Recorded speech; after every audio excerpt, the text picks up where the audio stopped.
So Levi's talking to me and everything, telling me about all this, pipe fitter stuff, and he says, yeah, you're not like everybody else, they just want a quick buck and want the money, but you're looking at the bigger aspect of things, you want a career and you want to do this, you have all these goals and everything like that.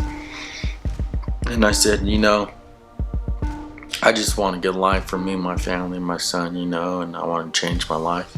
I want to be a different person, And he's all, I totally understand that. And so he says, well, the refinery's going to be hiring some more people.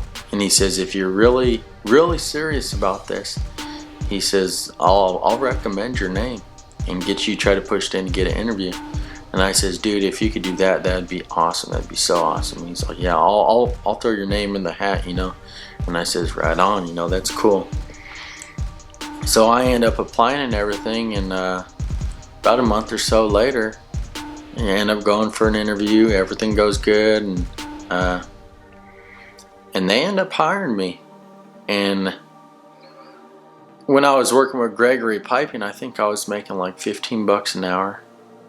And when they hired me, they moved me up to $20 an hour. So this is pretty big for me. I'm working my way up the ladder. Journeyman scale for the union was still only $21 an hour for the journeyman. So I was making like $1 less than the contract journeyman. But the journeyman for the refinery was up to $29 an hour. And so I was like, man, I'm in a perfect position. This is awesome. So they hired me in October of 2006. And I'm just like, man, this is such a blessing, I bought my first house. I got an awesome job with the refinery, What else could I ask for? Everything's falling together. Everything's come together fine, I have no complaints at all.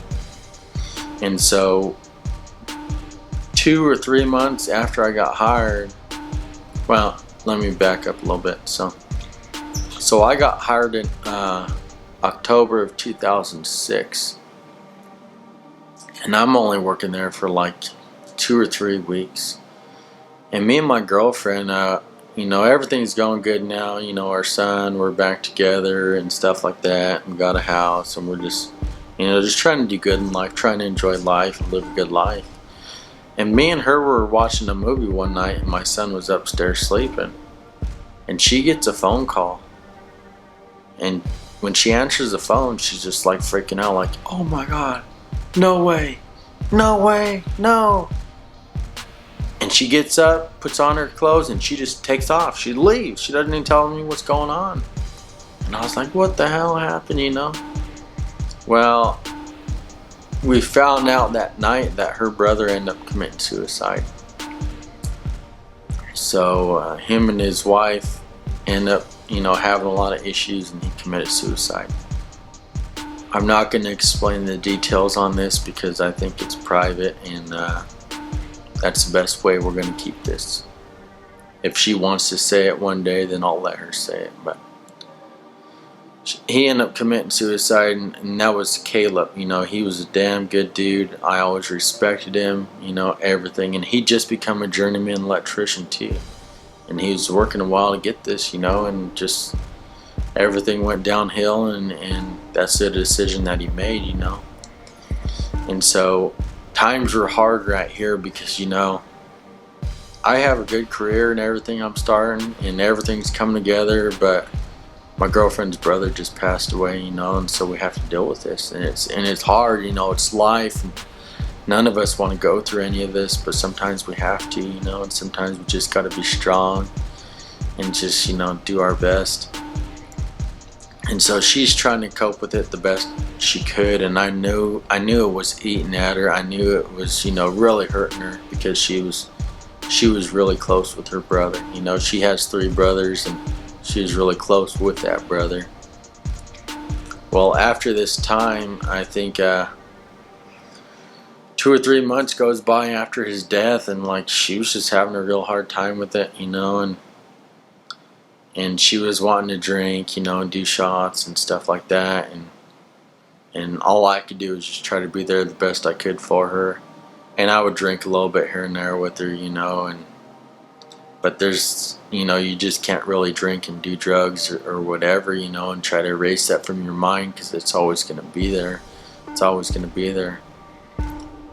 So I think that was her way of trying to deal with the pain, and it just wasn't helping nothing at all, but that's what she chose to do. And so after I started working for the refinery, I was finally there about 3 months. So, maybe around December or something like that, maybe January. I end up, getting good enough at welding. I was like, yeah, I'm ready to go ahead and take a weld test.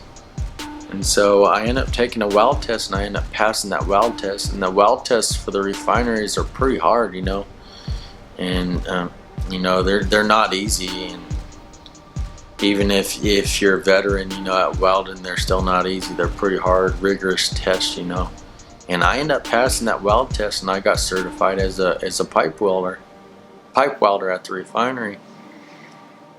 And so after I got certified as a certified welder, I was like, right on, this is awesome, This is what I want. I want to become a certified welder. I want to learn this stuff. This is everything I've wanted. I've been striving for and everything. And my brother kind of looked at me differently when I joined the union. He thought that I was going to get a union job and just become like arrogant and like real greedy with my money and stuff like that. And he says, you're going to become greedy like Uncle Gary. And I don't know why he said that. My Uncle Gary works for the railroad, been there a long time, and he's pretty tight with his money, but you could take that two ways. He likes to save his money, and he likes to spend on stuff that he enjoys, he likes. And he's just not out there working hard just to hand out his money to everybody. So different people can look at this two different ways, And so that's what my brother was kind of trying to place on me when I started joining the union and everything like that. But I was just like, nah, that's not what I'm going to believe. I'm doing this to make my life better and everything else. So I get certified as a pipe welder and everything, and I'm like so happy, so excited, everything's come together.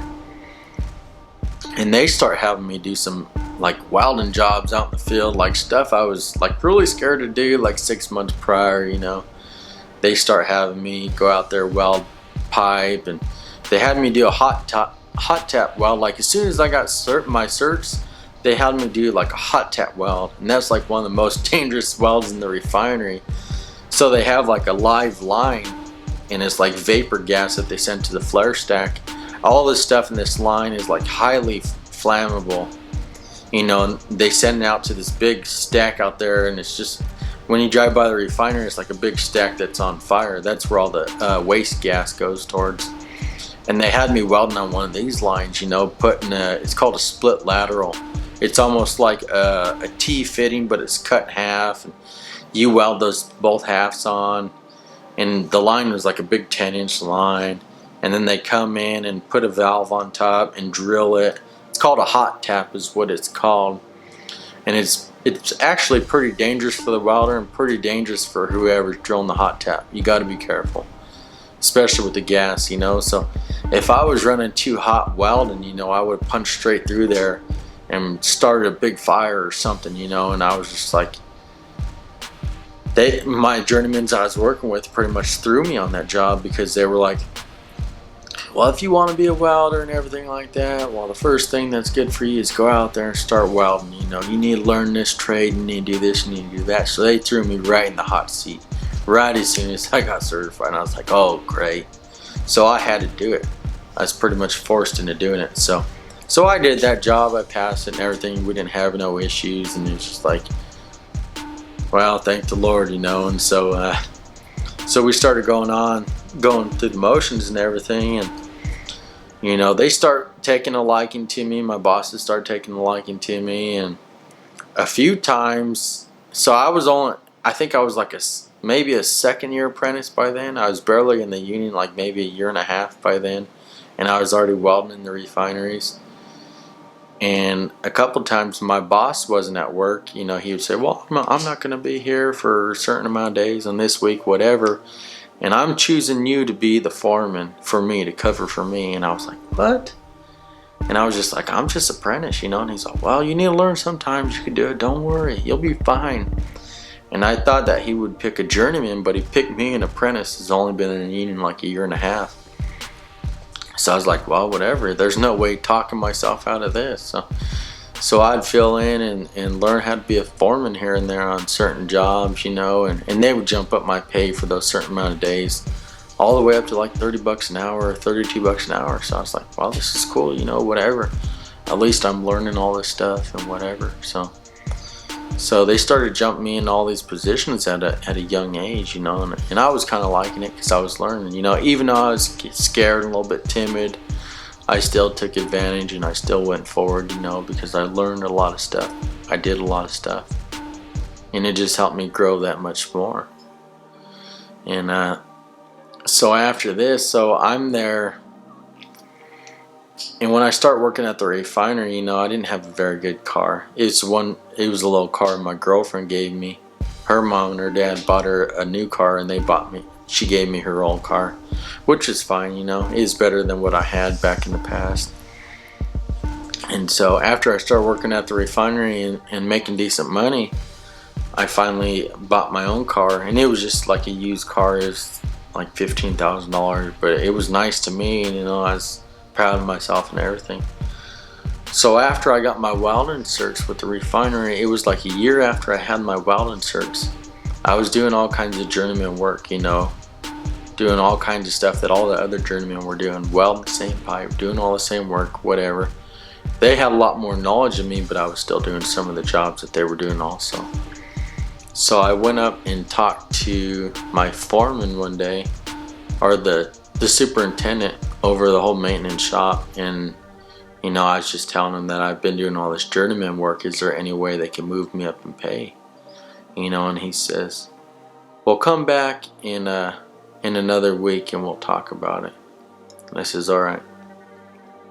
So a week goes by, and I go up there and I talk to him again, and he says, you know what? He says, you have been doing journeyman work, and you have been, you know, pulling your weight and everything like that. He says, so I'm going to move you up in pay. We're going to give you journeyman scale. So I was like, right on, you know. So they moved me up from 20 bucks an hour all the way up to 29 bucks an hour. And so I'm like, this is awesome, you know. I'm making a lot of money now. I'm working a lot. So I'm only a second year apprentice at the time, you know, and already making journeyman scale, making way more than the contract journeymans make because I'm working for a refinery. So with all the overtime I'm working, you know, I'm making like 90-some thousand a year, $100,000 a year. And it just totally blows me away. It's just like, man, I can't believe, like a few years back I was hardly making anything, and now I'm making all this money. Have my own house, have a son, have a girlfriend, have a career, doing stuff that's really meaningful to me. It's like, man, I can't believe how my life all changed, you know. And it's just, the sky's the limit, you know, I knew at that point. And so I'm making this good money, and you know, life is really good at this time and point. And so this is probably right around 2007, maybe getting close to 2008. And so around this time, me and my girlfriend, we've had like a lot of fight issues and stuff like that. Our relationship wasn't that very good, you know. We got together when we were young, and we ended up having a kid, and we started growing apart, but we tried to do the best that we could. It was a pretty rocky relationship, just to say the least. So, and I think she moved out a couple times, moved back in, just whatever. Well, in 2008, it was me, my girlfriend, and two of her nephews were over, and one of her nephew's friends. And I was probably like 24 years old at the time, maybe coming up on 25. And me and my girlfriend were drinking some beers, and her nephews are around drinking with us. And I know it's not the right thing to do, but you know, it is what it is. And we're just hanging out, you know, and one of her nephew's friends keeps picking up his phone and keeps arguing with some girl. And I was like, what the hell, what the hell's going on with this? And next thing you know, a guy calls his phone, starts arguing with him, and da-da-da. An hour or so goes by, and then they drive in front of the house. And they're, 2 girls in the front and like 3 guys in the back. And they're saying, yeah, da-da-da, you want to fight, this and that, this and that. And I was like, what the hell is going on? These guys are young. Our nephews and everything, they were like 16, 17 years old or something, I don't know. They were pretty young. And they're arguing with this other group of people. And I didn't think nothing of it. They kept bugging and arguing all night long. And they end up calling his phone and says, we're going to come over. Excuse me. They says, we're going to come over there and beat you up. You better be ready. Da, da, da.